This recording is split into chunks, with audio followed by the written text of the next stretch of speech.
64. This is episode 83 of the Sports Daily College Basketball Podcast. I'm your host, Sean Vowells, and as usual, I'm joined by Mike Koomar. Tonight, Mike and I will recap some of the non-MTE games from Feast Week, and then we'll get into a couple of the conference challenges, Mike, that are actually have already started. We do have a couple finals, but this will serve more as a preview, and we'll go over the challenges as a whole next week. But, Mike, we are going to turn back the calendars just a little bit here to last Tuesday. Potentially the biggest game of the week did happen in Las Vegas as part of a sort of a standalone neutral game, and that was Kansas playing against Duke. Despite Kansas being ranked number 1 overall, the Blue Devils came into the game as slight favorites, coming off of an impressive win at Arizona. But it was the Jayhawks that take this one 75-72. It felt like Kansas was winning and going to win the game the whole time, but they couldn't really shake Duke. And then a couple plays later, and Duke really could have won it. But, Mike, I think people shifted a little bit too harshly on Kansas and maybe a little bit too favorably on Duke, and water seemed to find its level here as Kansas gets the job done. Yeah, absolutely. I mean, the story of this game was Hunter Dickinson going out in the middle of the second half. He was ejected for a kicking foul. I couldn't tell if it was intentional or not, but the refs clearly thought it was egregious enough to kick him out of the game. It really changed the course of this game and made it a really tight game. But with that being said, Kansas was still able, coming down the stretch, to get the job done. Look, Duke, like they always are, is a very young team. I expect a lot more out of Cooper Flagg going forward and Tyrese Proctor. But this game was led by the leadership of Kansas, led by DeJuan Harris, who really had a big game, 14 points, 9 assists in this one. Personally, I think Kansas, as of right now, they're ranked number 1. I think they're probably the second best team in the country. I personally think Auburn is number 1, but a really good performance and a huge statement when your star player, your captain, comes out and is ejected for them to step up and still win this game. That's huge for Kansas. And the Dickinson play did change the game, and luckily for Kansas, Badunga was able to provide enough solid minutes there at the 5. I think it was probably the right call, but in terms of Dickinson having a little bit of a reputation, there was no way that they weren't going to call that. Yeah. He's not to the Draymond Green level quite yet, but, I mean, he's played a lot of college basketball games. He's had a couple of these dirty moments, and luckily for Kansas, it didn't cost them the game. I think they're really starting to find their feet as a team. Last year was probably the least amount of talent Bill Self has ever had, and that's not the case this year. You're bringing 5-star McDonald's All-Americans off the bench. Rylan Griffin's a really explosive player as well. So Kansas, Mike, AP voters won't take you out of the number 1 spot if you keep winning games, and they are undefeated. I agree. I think Auburn has been more impressive and would beat them if they played tomorrow, but that's not how the AP voters work. So Kansas is going to be there until they lose a game. And one thing I'd say, the huge difference between Kansas last year, right? When McCullers and Dickinson were in and out of the lineup due to injuries, Kansas completely folded coming down the stretch. At one point, Bill Self even said, "I'm just looking forward to next season." It was probably the worst Kansas team I've seen under the Bill Self era. So to be able to see Hunter Dickinson not be able to play coming down the stretch in this game, and the experience that Kansas has carry them forward, it's huge. This game, they started 4 seniors and 1 junior. So, they've got a lot of experience in these games and a lot of returning players as well in KJ Adams and DeJuan Harris. So this is an exciting team for Kansas, and I expect to see some sort of redemption after last year's failed season, as many Jayhawk fans see it. And, Mike, I think if you don't have an elite coach there, they probably don't make the tournament last year. No. And they did kind of limp into the tournament. And if you remember that Samford game in the round of 64, they were pretty lucky to win that game with a couple calls that went their way. They shot like 60% from 3, and then they got dismantled in the next round. But that is not the case this year for Kansas. So far, so good. They do play another really big game, a couple more important games in the non-conference. We'll talk about the big one later in the Big East Big 12 battle.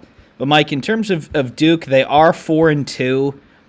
They have lost to two really good teams. Their away win at Arizona appears to be a little less impressive than we thought it was.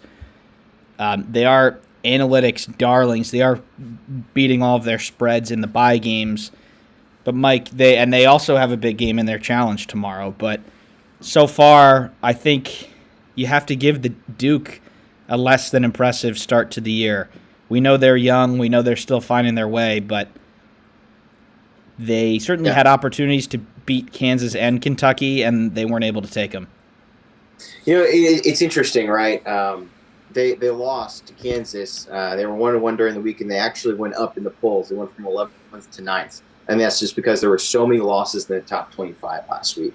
The top 25 is very fragile right now, but you look at their one win. We thought that beating Arizona on the road would be impressive. Turns out Arizona is not really that good of a team this year. They lost 2 games at the Battle for Atlantis, which I know we'll probably talk about later. Arizona is not very impressive. So that's really not that convincing and that good of a win. I do think that it will probably take Duke some time. They're a young program, and they're going to get it together. Look, time's going to tell. We're going to figure out tomorrow evening what Duke has in store when they take on Auburn, and then they're going to kind of have an easier schedule before they get into ACC play. So huge game for the Blue Devils tomorrow. I'm really excited to watch that one. And Mike, we'll see, Mike, where we get to, some of the power rankings episodes that Joe and I have done for the Big Ten have done pretty well. Maybe we could throw a Big 12 or ACC one together. But yeah, off the top of your head here, the Big 12 has looked pretty good so far. They've actually played each other a couple times in these MTEs, which wasn't supposed to happen. But when those teams signed up for these tournaments years ago, they weren't Big 12 teams. But West Virginia looks good. The middle to bottom of this conference, I think, is looking pretty good. And I don't think it has to take much for Arizona to fall into that. But you have to say they are in the bottom half right now. Arizona's absolutely in the bottom half of the Big 12. It's interesting. They came into the Big 12. They're supposed to be one of the new top dogs. With some of the teams performing better than expected so far, I would certainly put them in the bottom 5. Right there with TCU, Oklahoma State, UCF, and Kansas State. Those are probably the bottom teams of the conference. In the Big 12, Colorado's looked quite impressive. They actually had they didn't win a lot in Maui, but they looked good at times at the Maui Invitational. We said we were really impressed by Iowa State, despite their one loss in Maui. I've been impressed by Kansas. Baylor, and same with Houston. I think Houston's gotten a raw end of a couple of games, but the Big 12 is looking as impressive as always. Big red flag earlier tonight when Cincinnati lost to Villanova. That was shocking, but we also hadn't seen much out of Cincinnati before that game, so safe to say that they're not as good as people thought they were. Yeah, and that there, like you said, that was a Big East Big 12 game that already went final. We will talk about a couple of them.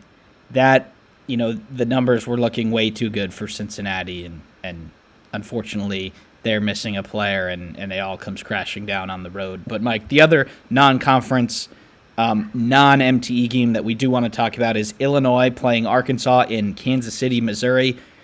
Joe and I did spend a lot of time on this game, but mostly from the Illinois point of view.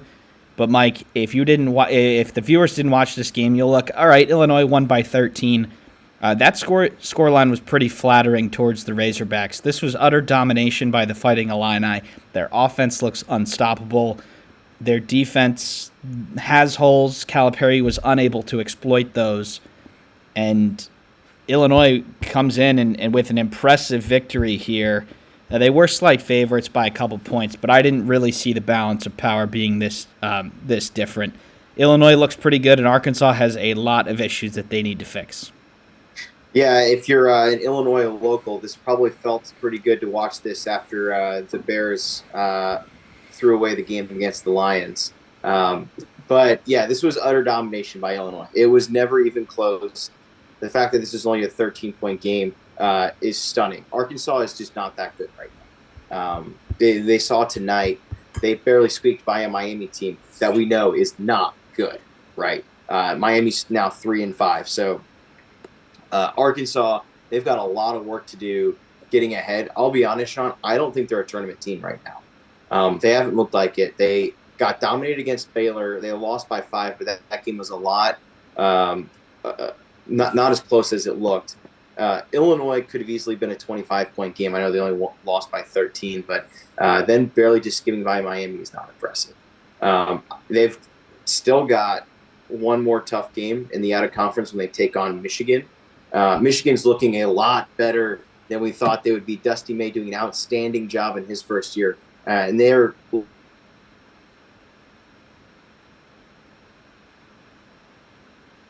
Looks like we might have lost Mike here. players have played with each other. This is a brand new lineup. Calipari had no returners going on with this team, but they're just not good. Yeah, Mike Adu Thiero had a really nice game here. 26 points. He got to the free throw line 21 times, and that simply just made the margin look a little better than it actually was. This one wasn't good, like you said. They did come back and beat Miami, but they were down the entire game down there in Coral Gables and end up squeaking it. And we did that Charleston Classic recap, Mike, if the viewers remember that. Miami came in last. They were 0-3. And in the one game since then, it was a home loss to Charleston Southern. So Jim Larinaga has got a lot of issues there. Almost pulled off an impressive win here, but it's Arkansas that gets the job done there. But, Mike, those are all the MTE games, or the non-MTE games that we're going to get to. So let's go to the SEC-ACC Challenge first, which is currently underway as we're filming here on Tuesday night. But a number of impressive games. And, Mike, 3 games are final so far, including the Arkansas win. The SEC leads 3-0, and all things considered, none of these victories are very surprising. No. When you look at the ACC is not a very good conference this year, and the SEC is actually giving the Big 12 a run for its money for the best conference in basketball. I was looking at these games, Sean, and I don't think it's unreasonable for the SEC to win 14 out of these 16. I don't think it's even going to be close. The ACC is garbage this year. Georgia put a beating on Notre Dame. This is a good Georgia team. A Georgia team we could see in the NCAA tournament. Yeah, as of now, you'd have to think they're in. Yeah, absolutely. Notre Dame is bad. They're not an NIT team right now. Similarly, South Carolina, they've looked pretty solid this year. BC, not a good team. I just don't see the wins coming for the ACC. Maybe Duke can tip one off against a really good Auburn team right now. But Tennessee, they're up by 30 right now with 30 seconds to go, so they're going to win that game. Oklahoma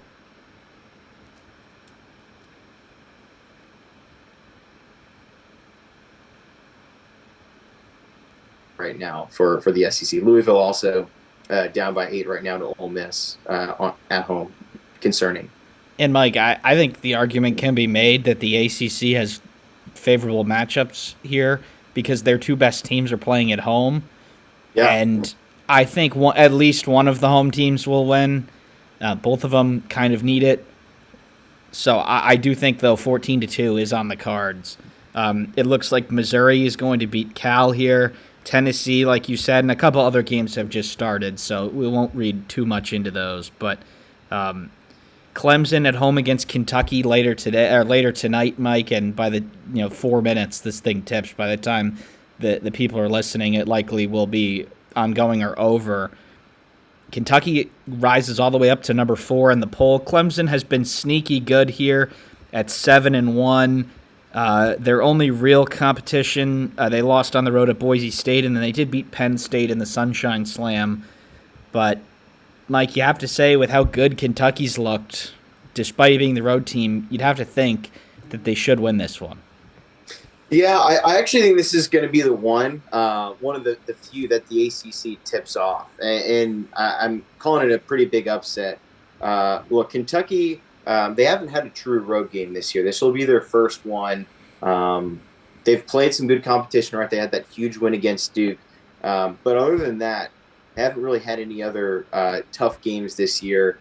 They easily went through the Big Blue Nation Invitational, and they beat Lipscomb, Jackson State, Western Kentucky. They've added wins against Georgia State. So the schedule will get difficult coming up. They got Clemson They'll travel to Seattle to take on Gonzaga, and then they'll host Louisville. So it gets tougher, but I'm going to go with the upset because they just have not played many road games. They haven't played any this year. And Clemson's been shooting the ball really well. So I'm going to go with the Tigers. And the thing about this, Mike, is all respect to Clemson. Kentucky's 2.5-point favorites. Clemson's a good basketball team and very capable of winning this game. And it really wouldn't be the most surprising thing to see Clemson win. I do think Kentucky will do it, but it's the first road. I think the first road game, that really sort of goes under the radar nowadays with all of these neutral games. You do see some interesting results in teams' first road games, especially new teams. And as the viewers know, Mark Pope's team is entirely new. I just think they're actually really good, and I think they will get the job done, but it'll be a close game. All right, Mike, now go ahead. To that point, I mean, you see so many teams lose their first game. An example was Rutgers losing to Kennesaw State. Given Rutgers, we don't really know how good they are. They have no business losing to Kennesaw State. Yeah, and just an example. They were down by 25 in that game. They did come back to make it and have actually a chance to tie it at the end. They end up losing that, and props to them for doing that. Not many high majors go on the road to mid majors. That's why, because stuff like that can happen. But Mike, tomorrow the two big matchups we'll get into more in detail here, and then maybe we can pick one or the two other ones. But 7:15 tomorrow on Wednesday on ESPN, it's Mark Sears and the Tide heading to Chapel Hill to play North Carolina. Alabama is 6-2. I don't think really anybody is concerned with the losses. They've lost to a really good Oregon team and a really good Purdue team. And then North Carolina leaves Maui with just one win. They're 4-3 on the year with the loss to Kansas on the road, the loss to Auburn, and the loss to Michigan State. So, Mike, both teams are kind of coming off of some bumps in the road. What do you see here, and who do you see winning? Yeah, different bumps, though, Sean. Yeah, Alabama definitely has played 5 straight teams that will probably be dancing in March. 4 of those teams are ranked really well right now. Oregon, they're the 12th ranked team in the country. Houston, they've had some bumps. They're 17, but they've played a really tough schedule. Illinois, who's 21. And then there's Purdue, who's also had a great season. They're currently 8th in the country. That's 4 of their last 5 games. Alabama is battle-tested. And yes, they lost a couple ones. They lost by 2 in a toss-up game in the Players Era Championship to Oregon. Tough loss. They lost also, shocker, their first true road game of the year against a really good Purdue team. One of the best environments, too. In a top 5 environment in college basketball. And Mike, Mark Sears has been playing awful, and they're still competing in these games. He is going to be better. He's going to make shots. He's going to score more. So I don't. People worried about Alabama, they must be seeing something that I'm not. A couple plays go different, and they're number 1 in the country right now. Exactly. I have no worries for Alabama. They look really good right now. On the flip side, you look at North Carolina. They lost 2 straight in Maui. Given one of those is to Auburn, who I do believe is the best team in the country. The other one, a loss to Michigan State, one that you didn't see coming. And it's not like they were just stumbling into Maui. They had time in Hawaii before this. They actually played the University of Hawaii they look pretty good in that game. And Hawaii's not bad, and Dayton's a good team too. Like, had they beat Michigan State, they're leaving Maui pretty happy. Yeah. And I don't think any of their losses are damaging yet. I mean, they have not lost to a non-tournament team yet. But they need it. I think they're going to play desperate. But teams do different things in desperate spots. Are they antsy and nervous, or are they locked in more? I mean, we've seen both sides of it. So I think that's what it's going to come down to me. We know what Alabama's going to do.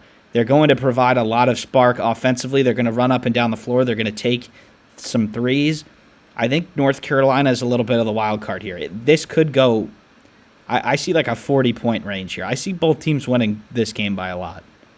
Yeah, I think you certainly could. I just look at Alabama right now, and like I said, I'm so impressed by how battle-tested they are. And it continues, right? After this game, they go host Creighton, which Creighton was supposed to be a good game.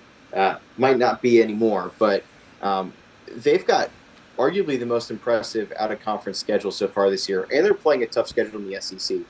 So a lot of kudos to Alabama. I give them the advantage in this game. They've already played on the road in one of the toughest places to play in the country, and I think there's a lot of lessons learned from that. So I'm going to go with Alabama to win this game. I'm going to go the other way, Mike. I just think desperation might just be enough here. North Carolina plays in the ACC, Mike, and we talked about it earlier. There's not a ton of opportunities for good wins other than Duke, and we know what that one means. They do have Florida on a neutral and UCLA on a neutral also before ACC play starts, so there is more opportunities if they do drop one here. But, I mean, if they're 4-4, Mike, with all of their power conference games in the non-conference already lost, I think we need to start having some conversations about them. They missed the tournament last year. This is how it started. They go to an MTE and don't win a couple games, and then they lost, or that may have been 2 years ago, where they went to the MTE and lost at Indiana. At Indiana, and so this is how it starts. And I'm not saying it's going to happen, but I do think they'll win this game. And then we can ease the concerns. All right, you're 5-3 hosting Georgia Tech and then LaSalle. All things considered, you should be 7-3 there. And then you're 7-3 going into a pretend neutral game against Florida, where you are going to have a lot of fans there in Greensboro. So this should be a good one, Mike. And on the flip side, if Alabama loses it, they're 6-3. Do we start to worry about whether they're going to be totally beat up from this ridiculously tough schedule? And do they need it playing in the SEC? Or they could win it, and we could just say, well, Nate Oates knows what he's doing. I really could see this going either way, and I can't really say that about a lot of these games. Yeah, and I think another advantage Alabama has after this game is they take 10 days off. Right, players get to take final exams, take care of business, and then they host Creighton. Which Creighton, it's going to be a challenge. Oh, it's always a challenging game, but the Creighton doesn't look good. And then after that, they've got 3 pretty easy games against North Dakota, Kent State, and South Dakota State. So Alabama will have their time to relax before they get to conference play. This is just a hell of a stretch, though, that they've got to play in order to get there. And the other big game, Mike, at 9:15 on ESPN tomorrow is the Auburn Tigers going up to Cameron Indoor Stadium to play Cooper, Flag, and Duke. Duke is actually the favorites here. Alabama was the favorites in the other game. But we both think Auburn is really good. They didn't roll through Maui, but they were solid winners in all 3 of their games. And the desperation angle turns to the Blue Devils, who have failed both of their big tests so far. So, Mike, we both like Auburn, and I think I'm leaning the road team here. I just think they are going to be too much for this Duke team. If Auburn can get through that initial blow early on, which is important for road teams, but I do have Auburn winning this game. Yeah, I mean, first off, I know you talked about Maui with Joe earlier. How impressive has Johnny Bruin been for Auburn? He's been the best player in the country. I got to watch all of that Memphis game, and he was just dominant.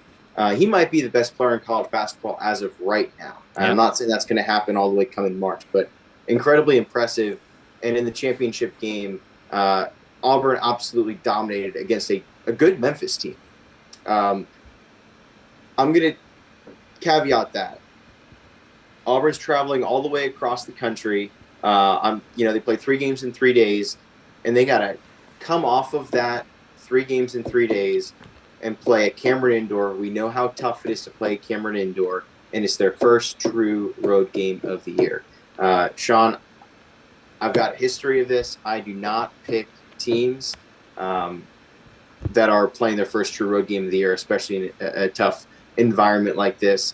Both teams are battle-tested, but Duke definitely has gotten punched in the face this year. I'm going to go with the Blue Devils to get the win. Even though I think Auburn's probably a better team right now, Duke's going to be the better team tomorrow night, and they're going to get the job done.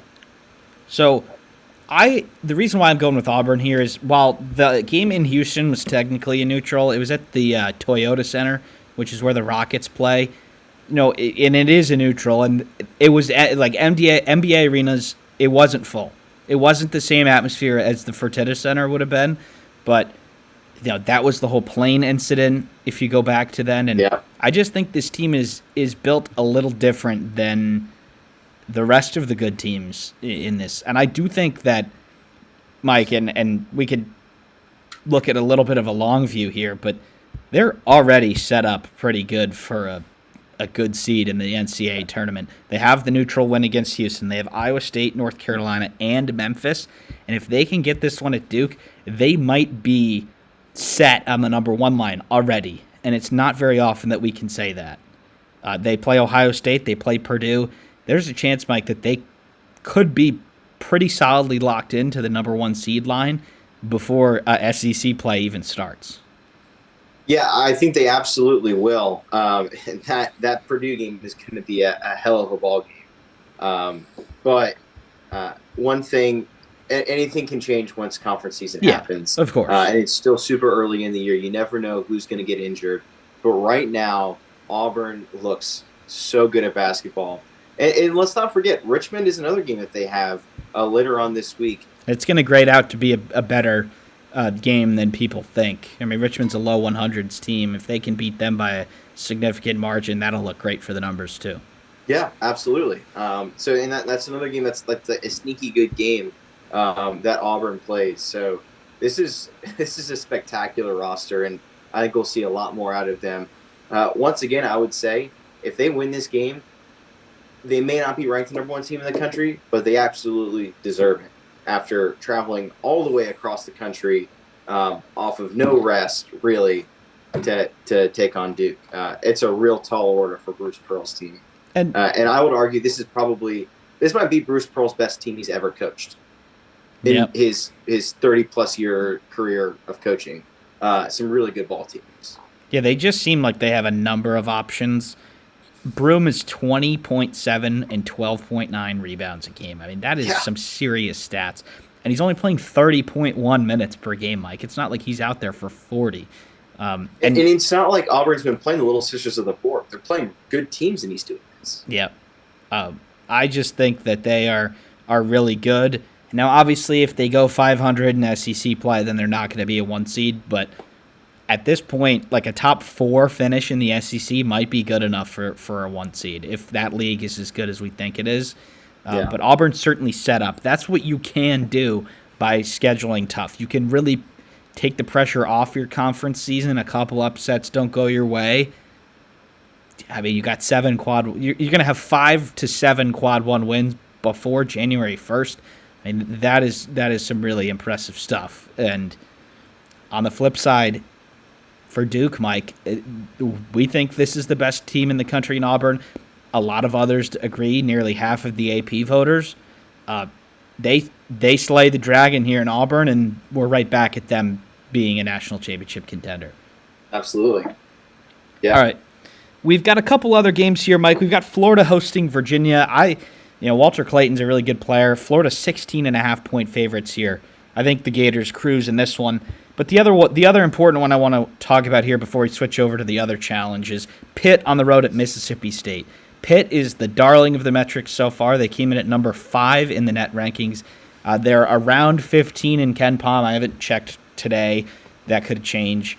They are 18th in the AP poll. They did come in second in the Greenbrier tip-off with a loss to Wisconsin, but they did beat the next Big Ten team they played in Ohio State on the road.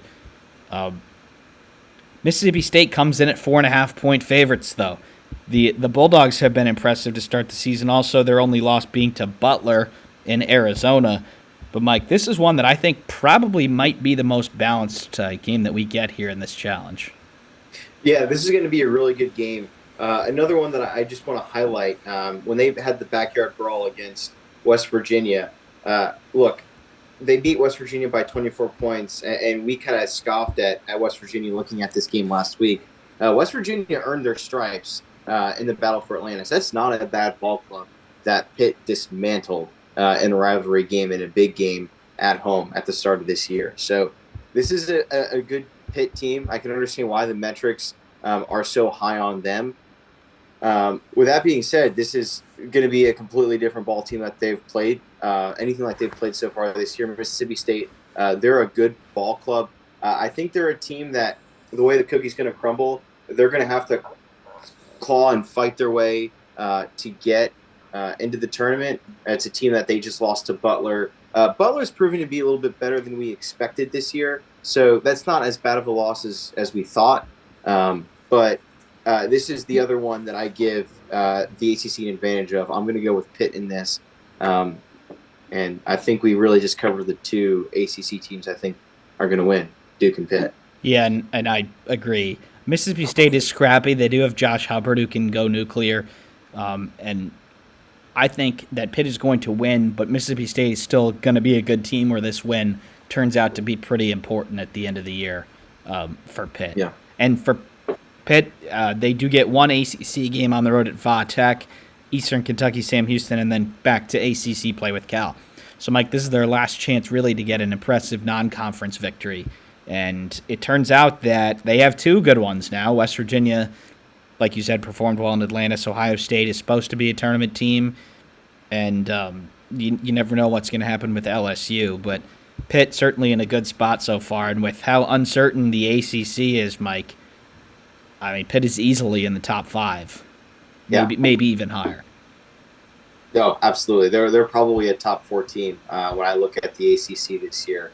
I see Duke and Carolina obviously at the top. And then other than that, you look around and say, who? That's right around where Pittsburgh's going to be this year, assuming that everything goes to plan. Louisville could be better than we expected. Clemson could be having a solid year. But that's really it. You know, I was burned last year when I called the ACC a very weak conference. It was. They showed up in the NCAA tournament. But this is one of the weakest power conferences I've ever seen in college basketball. You know, they did perform in the tournament, and they have over the years, which is saving them from a lot of embarrassing, I think, because they've had some teams that have not been good in the regular season sneak their way into the tournament and then continue to play well. Like North Carolina State last year, yeah, they were not a tournament team. They stole a bid by winning that, and then they kept playing well into the Final Four. Like, yeah, I mean, bad teams dispatched NC State during the season, and that doesn't take anything away from what they did. But the conference has been good enough in March to kind of overtake their poor regular season, but. I think we give probably 6 or 7 teams a chance to be pretty good, and Mike, considering where we've been the last couple of years, that's a better spot than this league's been in. Yeah, no, absolutely. I mean, we'll see what happens, and hopefully there's a little more optimism than we think for the ACC after tonight. But the next couple of days could be a pretty rough one for fans of the Atlantic Coast Conference. All right, Mike. Now let's turn it over to the other challenge, the Big 12 Big East battle. Now, that's not today and tomorrow like SEC, ACC. It's a little less organized. There are 2 games tonight, and then I think it goes all the way until the weekend.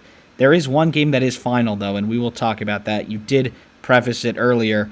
It's Villanova picking up a 68-60 win against Cincinnati. The numbers loved the Bearcats. The eye test, not so much. Villanova has struggled mightily this year. They have seen some improvements. They've started to get some really big games from Eric Dixon, and the super senior scores 31 tonight as Villanova picks up an important win in front of their fans at the Finneran Pavilion. But, Mike, this to me isn't all that surprising with how desperate Villanova is and how fake it seemed like Cincinnati was eye test versus numbers. Yeah, I still think this result is stunning considering how bad Villanova has been this year. And Villanova was winning the whole game. It's not like they just pulled away late. This was a game was never close. Thorough victory from Villanova. Yeah. In this game, Cincinnati had some injuries, so I will caveat that. Yeah. Their leading scorer, get this name, Jizzle James. Hell of a name. But between him and Simas Lukosis, they had over half of Cincinnati's points. Cincinnati only had 14 points off the bench, only shot 38% from the field, 8 of 26 from 3, and 6 of 11 from free throw line. Those are really bad shooting numbers. They didn't get out-rebounded by a tremendous margin. they didn't really turn the ball over that much, and they didn't really get into that bad foul trouble. But they just couldn't get the ball in the hoop, which is the name of the game. So this was stunning for me, and a stunning start to the biggest Big 12 battle continues right now after a half of basketball between Brigham Young and Providence. That game right now being dominated by the Friars, another team that has looked pretty bad so far the start of the year. So this conference that I've touted as the best conference in college basketball, so far not a good start against the bad news Bears of power college basketball. And Mike, for Cincinnati, it wasn't their first true road game, actually. They did play on the road at Northern Kentucky and Georgia Tech, but they took big early leads in those and took the crowd out of it. Now, those two, even at their best, aren't anywhere near what Finneran Pavilion is for Nova. That is their on-campus arena that is packed and loud. It's not a half-empty Wells Fargo Center. Yeah. So I think that it was the first real environment they've played in. I think that still plays in this situation. Yeah. And Georgia Tech's a bad team, right? Georgia Tech they really are. They shouldn't be this bad. A not good schedule. They got crushed by North Florida at home in the second game of the year. That's embarrassing. It's not a good team. So to say Cincinnati hasn't been battle tested, that's 100% fair. It's shocking, but maybe Cincinnati can go back to the drawing board. This is a team that was projected to be in the top 25 at the start of the year. They were preseason ranked 20th, and that was even with not even making the tournament last year. So there were a lot of high hopes for the Bearcats this year. Obviously, some injuries got in the way of their loss to Villanova, but it's going to be back to the drawing board for the Cincinnati Bearcats. This is one where I take away, Mike, that I don't think Cincinnati is cooked. I don't think Villanova's back. It was just sort of a water finding its level moment. Villanova really needed to win, and Cincinnati really hadn't played a close game at all. Villanova punches first. This happens. And if I had to guess, Mike, I haven't been watching this Providence game because we've been recording, but I would think that's sort of happening here too. Providence goes 0-3 in Atlantis. They come back desperate. They probably had some really tough practices these last few days. They get their superstar back, Bryce Hopkins. He is in there tonight. And BYU is a team at 6-1 who, lost a tough one in overtime to Ole Miss and then beat NC State pretty well. But other than that, Mike, they've been beating up on inferior competitions. So, again, I think for a game of the year. I think BYU is a much better team than Providence, but you get some. Again, it's not called the Dunkin' Donuts Center anymore. The Amica Mutual Pavilion has a really good atmosphere. The home team punches first, and they're going to be finding their way back into the game here. They are down 12 as the second half starts. And we're not writing them off yet, but that's why they're losing, if I had to guess. Providence should be better than what they were in Atlantis, and BYU maybe hasn't really been punched in the mouth yet. Looking at the stat line, it's pretty telling what's going on in this game. Providence 65% field goal percentage, BYU 30, Providence 61.5% from 3-point range, BYU 30%. So it's pretty clear Providence is getting quality shots, making open threes. BYU is not getting the shots to fall right now. So we'll see what happens in the second half. And Yegor Demin, their superstar European freshman, is 0 of 8 from the field. He does have 6 points via the free throw line, but Mike, looking at this, they might feel good about only being down by 15. This box score signifies that the margin should be higher. So maybe they do come back. Now, we're not going to live go through this game here, but if Providence wins, good for them. If BYU comes back, then that's a really impressive comeback in that atmosphere. But tomorrow, there's 3 games that we should really talk about, and we'll start off first, Mike, with your Baylor Bears. They're going up to Storrs to face another team coming off of 3 losses in MTEs. It'll be Fox Sports 1 at 6:30. Baylor, UConn. The Huskies are slight favorites at home. Baylor hasn't looked great, looked terrible a couple times, looked better at other times. And UConn, Mike, is coming off of potentially their worst stretch of basketball here under Dan Hurley. Both teams need a win. Who you got? Yeah. I'm personally, from watching the Baylor Bears this year, to me they look like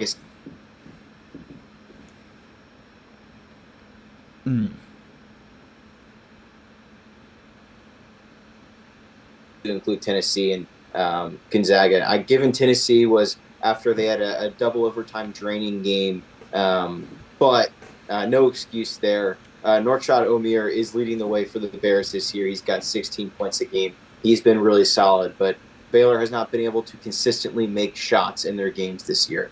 You turn around, you also look at UConn. Is it time to panic for UConn? I don't know. Yes. Coach Hurley went on a rant about how he's never playing in 3-game MTEs ever again. Maybe he can blame that for his team's struggles, or maybe his team is just not as good as it was a year ago.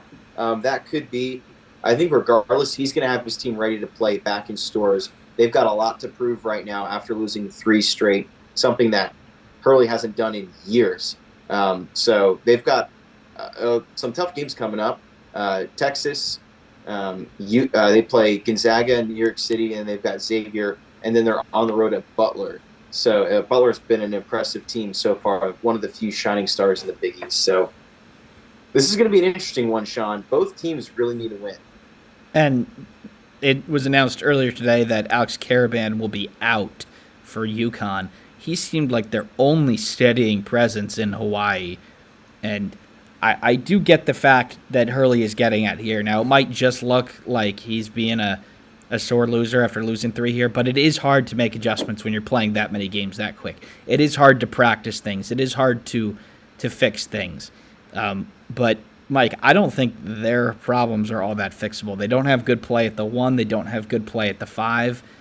And if their guy who's been around the longest isn't there, I think Baylor should win this game because the way that Memphis beat UConn was that they had better athletes. And I think Baylor might be around that too. I think their guards could speed up Mahaney and Diarra and McNeely.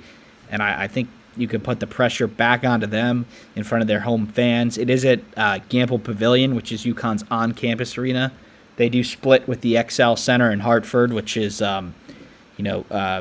hockey arena. It's much bigger and maybe less of a completely intimidating atmosphere. But, Mike, if Baylor throws the first punch tomorrow, those fans might, the nervousness might get to the players. And we see how agitated Hurley's been. I do think that this might be another step back for UConn, and it's right there for the taking for Baylor.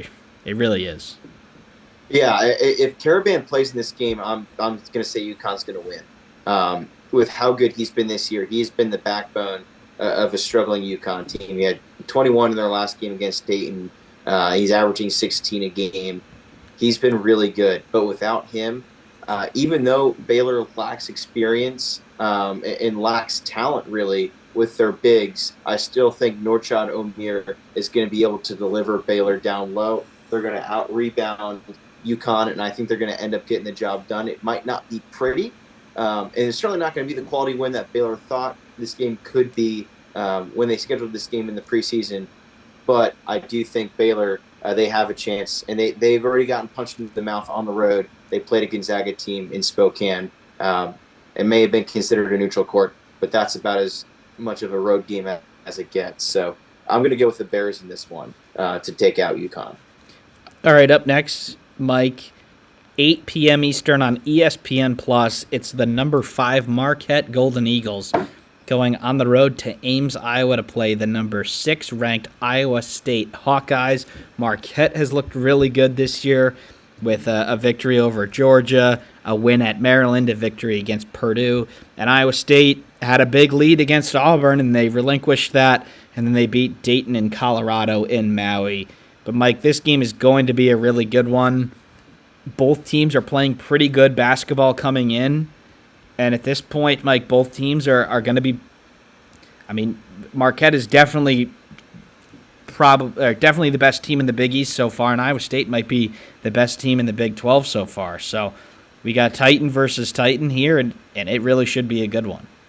Why is this game on ESPN+? Yeah. It is the best game in this series. This is another example of why ESPN is not doing a good job of covering college basketball, because this game fails to get on national television. I don't care what's on ABC tonight. I guarantee you this is better than whatever that is. Or ESPN, ESPN2. We can't even get this game on ESPNU. Like, how is this game not on national television? It is arguably going to be the best game of the week, but it continues to show the poor coverage that ESPN has for the Big 12. And Mike, there's too many teams in these conferences now to have one channel per team. You know, you've seen it over the years. TVs, they move the games around so that they can show them all. It's too many teams, and this is an unfortunate sort of negative of this whole thing is that it won't be on national TV. The ACC has the Tuesday night slot on ESPN, from what I'm told, and the Big 12, that's why they play Monday, because that's when they got ESPN, and NBA has ESPN on Wednesdays, and there's a whole lot of Auburn and Duke. There's only so many things, so it is unfortunate, but I don't know. That's not going to stop me from not watching it. Marquette on the road, I'd have to give Iowa State the slight edge, but Marquette is all 5 of those starters, Mike, as we've mentioned many times before here, are returning players. They're not going to be intimidated by anything, so I do give them probably a little more of a chance than the 5.5 point spread would indicate, but I do think Iowa State will get the job done. Yeah, Iowa State, Hilton Coliseum is one of the toughest places to play in college basketball. Marquette has played a road game this year. They played Maryland. They got the win. Marquette's been incredibly impressive this year. That's why they've jumped all the way from 18 up to 6. It's because they've beaten teams like Purdue, crushed Purdue, by the way. Wasn't close. Had a good, never was close in that game. Beat up on Maryland. This is a really good team. Caveat that to Iowa State. Iowa State also incredibly impressive season this year. They're 6, Marquette's 5, but they played well in Maui. Look, they lost that opening game on a last-second tip from Johnny Broome in that game. Otherwise, if that tip doesn't go in, this game goes into overtime. If Iowa State wins that game, they're probably winning Maui. They settle for 5th place after taking care of business against Dayton and then dominating Colorado in the final game of this tournament. So they're battle-tested. They're playing at home, one of the toughest places to play on the road. They're a good team. They match up really well against Marquette.